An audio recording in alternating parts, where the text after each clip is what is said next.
నీ నీ పైల్వాన్గిరి ఎవడి ముందు చూపిస్తావు? నీ ఇంట్లో నీ నీ కాంపౌండ్ లోపల చూపించాలి. ఎట్లా మీరు చట్ట పరిధిలో ఉన్నటువంటి అంశాల మీద స్పందిస్తారు?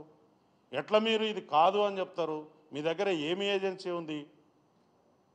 ఈరోజు డెమోక్రసీకి దేవాలయం లాంటి మన అసెంబ్లీలో ఒక వ్యక్తి ఒక చిన్న కేసు గురించి 1 గంట ప్రజా ధనం వృధా అయిందనంటే మీరు ఈ రాష్ట్రాన్ని ఏ స్థాయిలో ఇబ్బంది పెడుతున్నారో అర్థం చేసుకోండి.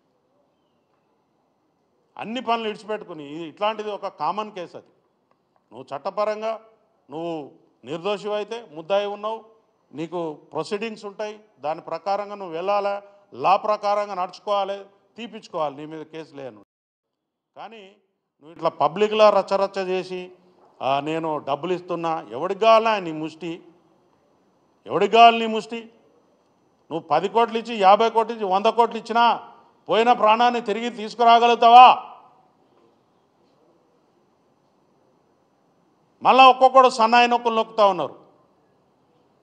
పోలీసు వాళ్ళు మంచిగా ఉన్నంతసేపు మంచుకుంటారు.